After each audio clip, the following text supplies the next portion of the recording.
Hello, my master. I am one of the 5 elders, MiChumi. I am sure you have met many fighter class servants before me, but Oh, I am the first one you have met. In fact, you've never even heard of the fighter class before? That cannot be right. You've never met a hero who uses hand-to-hand combat before. What do you mean, a caster? Hey there, party people! This video is going to be a bit different from my other creating my own servants videos, because I'm not actually implementing FGO mechanics this time around. Instead, this is going to be about expanding a concept that I've had for a long time. Though, I couldn't resist making the intro as usual. So thank you to Tetralusion for doing a fantastic job. I did almost start cackling in the middle of work when I first listened to this. Now, outside of these fan servant videos, I have been making dedicated lore videos about other classes, even the ones that get mentioned like only once. And out of all of them, one thing that has painfully stood out to me is the lack of a class dedicated to heroes that specialize in hand-to-hand combat. I like calling this missing class entry the fighter class, but brawler or grappler are fine choices as well. I just think fighter sounds more refined in comparison. To me, this is a no-brainer idea, something that should have been a standard class even, and could have been implemented day one. Hand-to-hand combat is one of the most universal means of doing battle throughout history. There is a wealth of figures to choose from, and yet the class doesn't exist. And the very true concept that it is a bad idea to fight people with weapons while barehanded doesn't really hold water in an action series with superpowered beings. The rule of cool generally supersedes that concept in Fate and anime in general.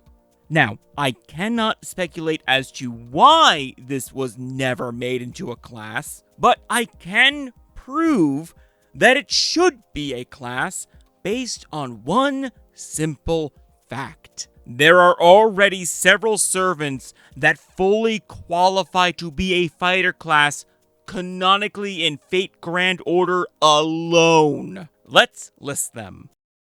Introducing servants who can be a fighter class without anything changing about them. First, Li Xuan and his noble phantasm, punching you really goddamn hard. Summer Martha, Saint of Fists. Samba Santa, La Primera Luchadora. Sun Zhang, casting Palm Thrust. Yang Xing, the man of a million faces and punches. Queen Himiko, more punches. Shizuki Sojuro. No idea what his deal is, but I know he punches people.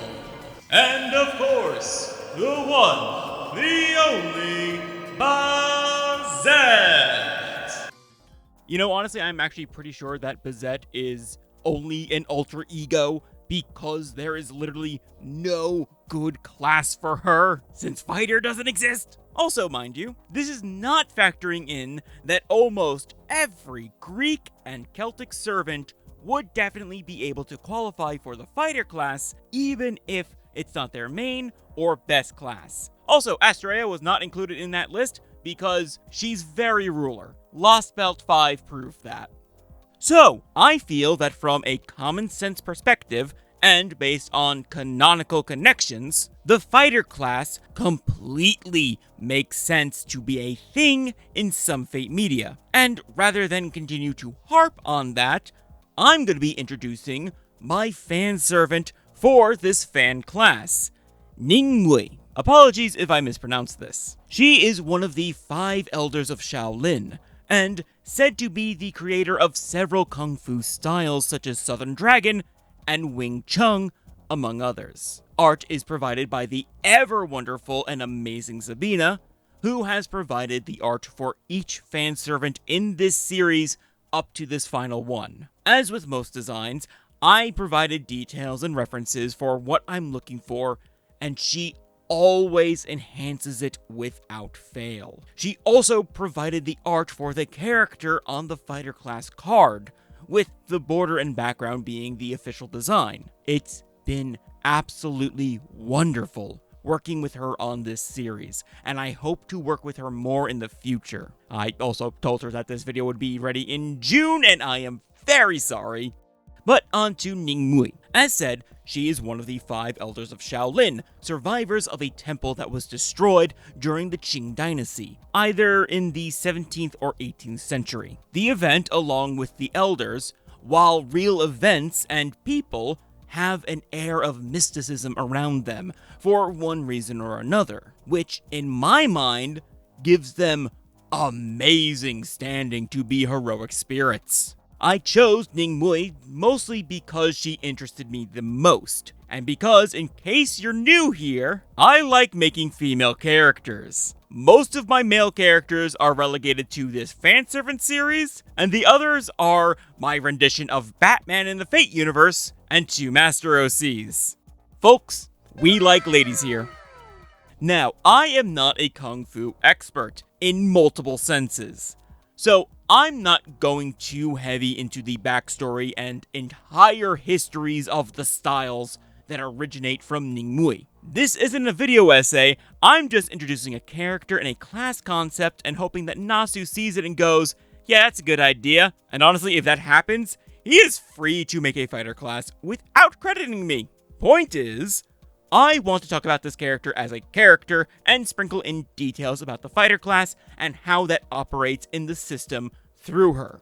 First, let's talk about parameters. As we all know, servants have stats that are ranked from E to A, with pluses and minuses factoring in as well as EX for special cases. But the class containers have baseline stats. While these don't dictate the stats any servant of a class will have, it gives you a general idea of what to expect as a standard. Going in the order of strength, endurance, agility, mana, and luck, I would rank the base fighter container as C, B, B, E, C. My logic starting with the fact that they had to be stronger than assassins and casters, full stop. Real good endurance because of the classic imagery of intense martial arts training, real good agility because of their honed peak bodies, poor mana because while there is mysticism in some martial arts, I think it's better to focus on the human body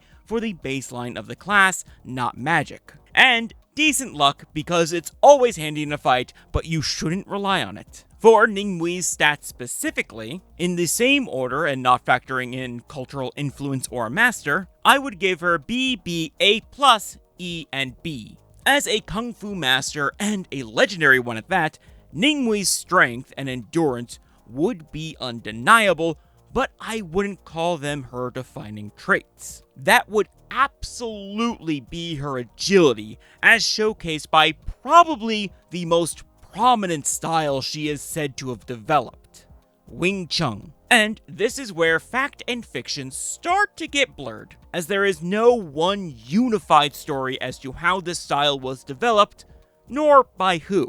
It is a style that focuses on simultaneous offense and defense without relying on brute force. Some say that it was developed when Ningmui watched a fight between a snake and a crane, later teaching the style to a young woman who this style would be later named after, Yim Wing Chun. You may know this style thanks to famed Grandmaster Ip Man and his student Bruce Lee. Wing Chun would also very much be heavily in Ningmui's Noble Phantasm. The way I envision it is that, once active, it's a passive effect where she embodies the experience and technique of every practitioner of Wing Chun that came after her, giving her an incredible boost to all of her stats and overall capabilities. I would say it would probably be a B rank Noble Phantasm, taking into account the temporal nature of it. definitely an anti-unit classification. And finally, for her manifestation, I conceptualize her as a mix of a peak physical body, but with the wisdom of an old master in her later years. So she does have tendencies to act like an old person, think sort of like how Muramasa does, but less grouchy. She's about on the same wavelength as Old Man Lee. Also, for those curious about the bold color choice, it is based on some of the only images I could find of Ningmui. Plus, it looks amazing, so how dare you question it? And also, if she was in FGO, I would say this would be her third ascension, with the first being a young, hot-blooded version of herself, and the second being a little old lady that can whoop your ass. Thank you to Kuroe for the little visuals on that one.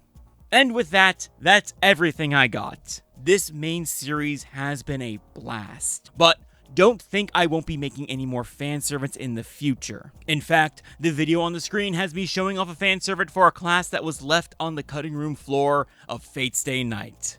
But if that does not interest you, YouTube thinks the other one will. Whichever you choose, I have to catch you next time. In the void. Later.